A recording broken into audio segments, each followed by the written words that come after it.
X-Men Days of Future Past. So the story of X-Men Days of Future Past is inspired by the 1981 Uncanny X-Men storyline, and also X-Men storyline, excuse me, Days of Future Past.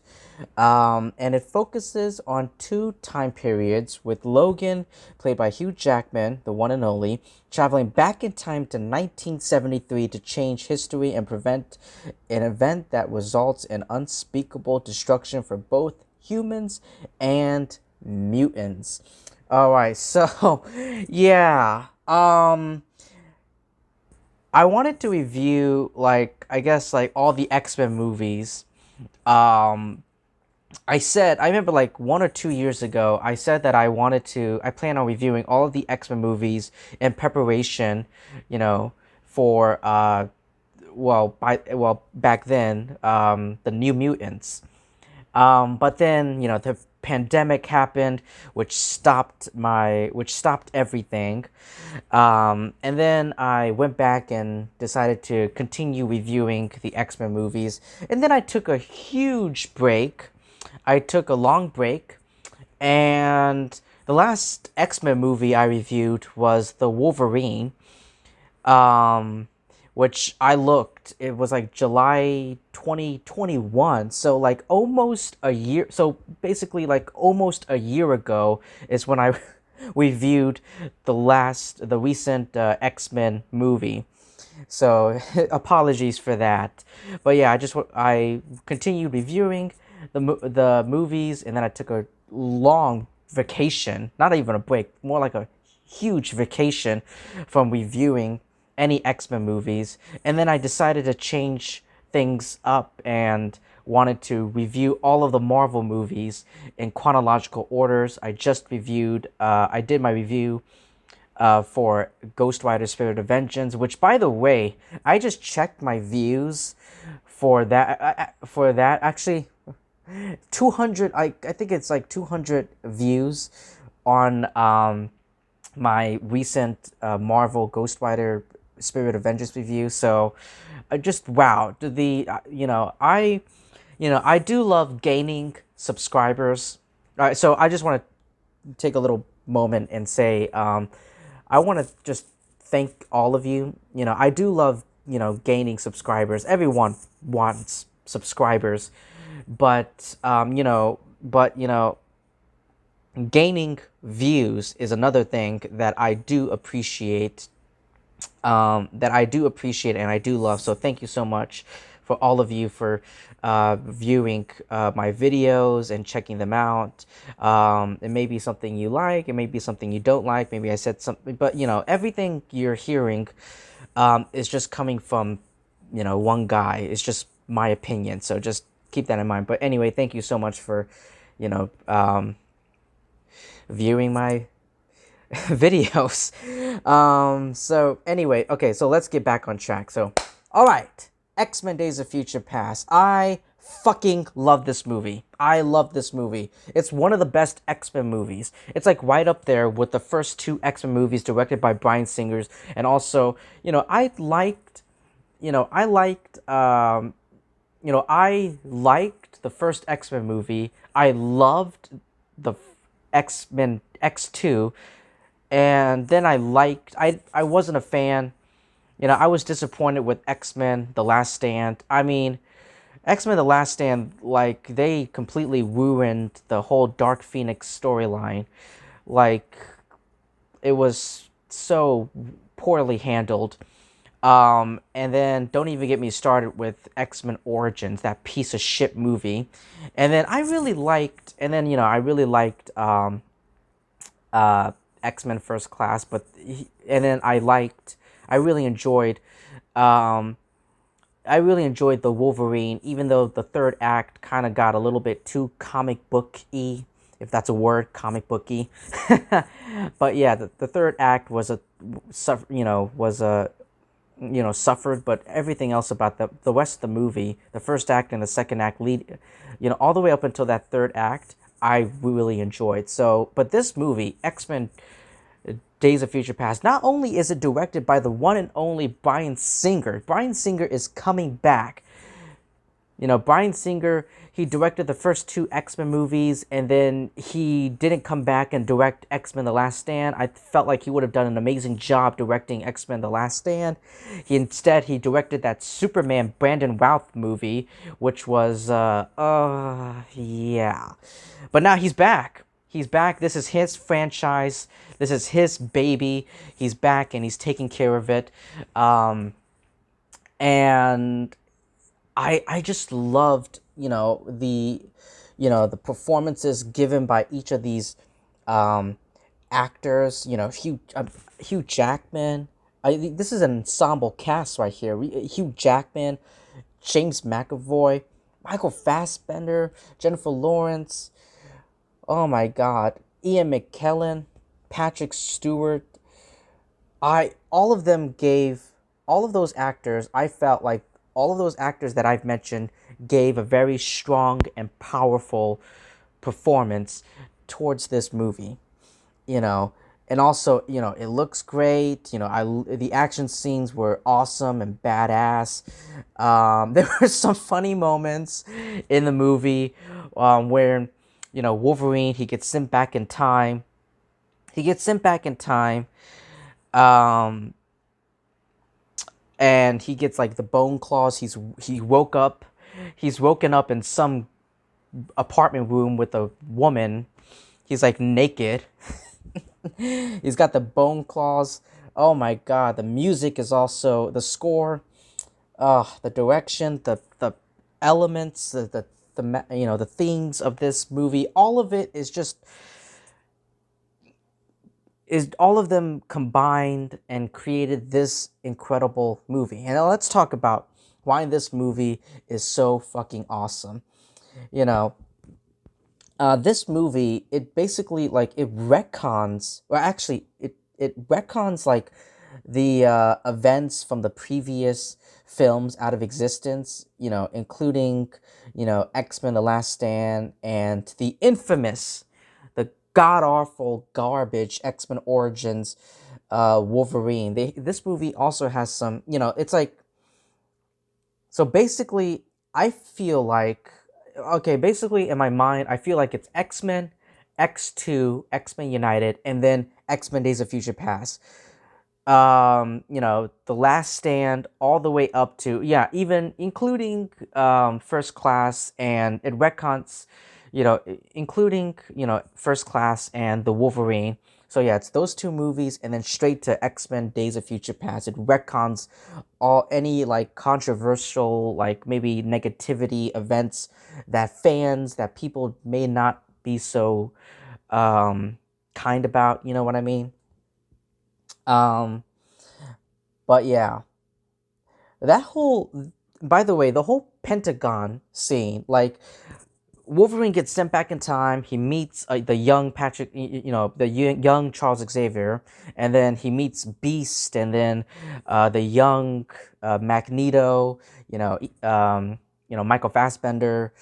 Uh, of like, who's the guy who played Michael Holt, the actor who played the young Beast, and of course, James McAvoy, who plays the young Charles Xavier. He meets them. They all come up with a plan, like like something big is going to happen in the future, and they have to break out Magneto out of the Pentagon scene. That whole scene was amazingly executed, and it included a character that not many people were very positive about. Let's go with that. And that's the character of Quicksilver, played by Evan Peters.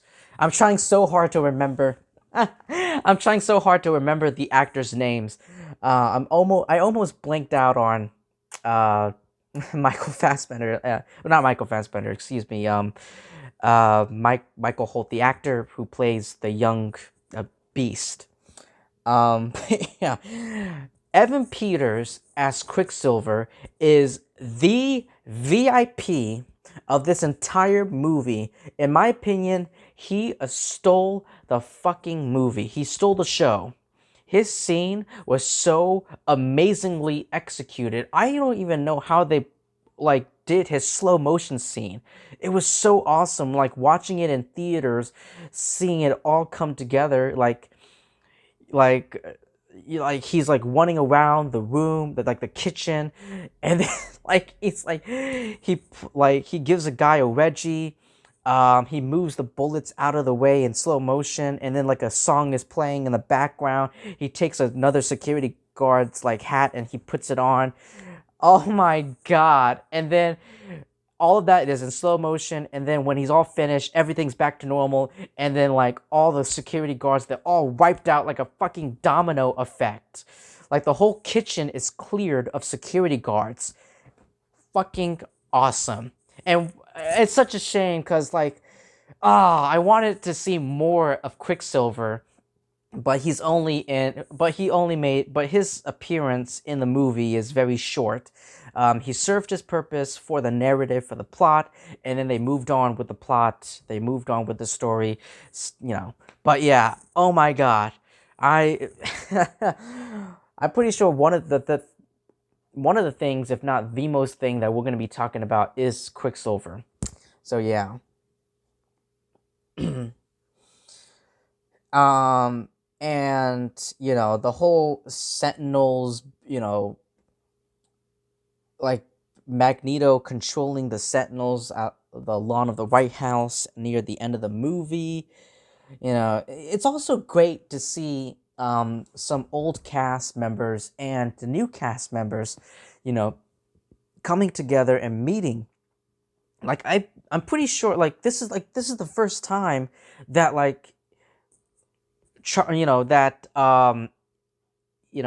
McKellen. Well, I don't know about Ian McKellen and Michael Fassbender, but James McAvoy and Patrick Stewart. This is the first time like they're meeting with each other. It's so unreal and surreal. And it's also great seeing some. Like I remember watching this movie in theaters. I will I will never forget it. Like I saw like not Katie. Excuse me, Kitty, not Katy Perry. No, Kitty Pryde. Kitty Pryde, which by the way, Kitty Pryde has the ability to phase through walls. She has the ability to phase through walls. I didn't know she had a brand new ability where she can time travel someone's mind in another body in the past. I don't know. It's very weird. I thought she only had the ability to phase through walls. I was thinking maybe they should do some kind of like Cable or like some kind of time traveling character, Bishop or something, maybe a device or a machine that allows them to travel back in time. But but whatever. That's something I can overlook. Um, Great acting, as I said. It's this movie is also a good mixture of action, adventure, sci-fi, with the with the Sentinels and like the whole traveling back in time. There's also some dramatic moments, like some dramatic, intense moments and humor. And then we find out that we find out like in the airplane, on the airplane, with Wolverine, Michael Fassbender, James McAvoy, they're all they're all talking with each other, and Michael Fassbender is like, Angel. Like we find out that, oh my god, like these people have kidnapped like Emma Frost, Azazel, Angel. They kidnapped these like mutants and like experimented on them, like took their mutant powers and put them and implemented them in these Sentinels. These Sentinels are now having all the abilities of all these mutants, which is fucking scary. And it's all headed by Bolivar Trask, played by Peter Dinklage, which is like, oh man.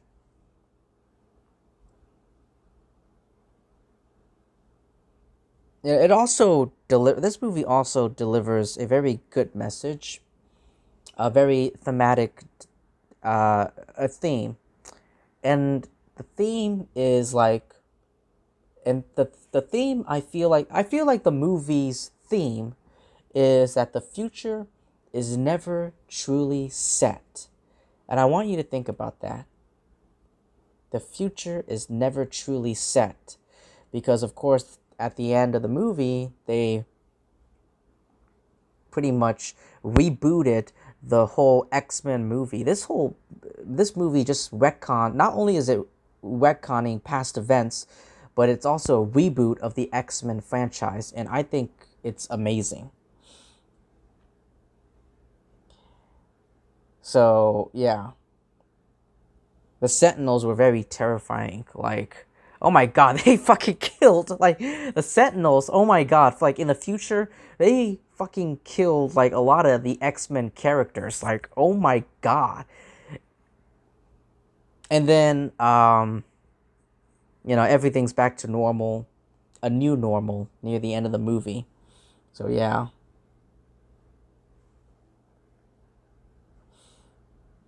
I know that there is something called a rogue. Rogue, is in this movie, but most of her scenes were cut out from the theatrical release due to some time constraints. But there is there is like a cut of the movie called like the Rogue's cut, where the character of Rogue, who was cut out from the movie, comes back because she is a member of the X-Men. So there's that. Man, I can't think of any flaws with this movie. I really can't. Except maybe like now after this movie came out, like, it just complicates the timeline of the overall franchise. Like, if time travel is involved, like X-Men Days of Future Past and then Avengers Endgame, if time travel's involved, you bet your ass that there's going to be some plot holes and complications and retcons and reboots, any one of those sort of things. But yeah, this movie is just fucking incredible. And of course, the post-credits scene, Apocalypse.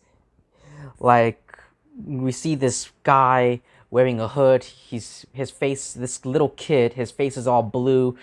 And then we see like the four horsemen in like the background. And, people are worshiping and they're chanting in Saba Nur. And he's like, this person is like moving all these pyramids around. So yeah, Apocalypse is coming, baby. But yeah, so thank you so much for taking your time to listening to my review for X-Men Days of Future Past. Guys, please like, comment, subscribe, share this video, and I will see all of you lovely people really soon.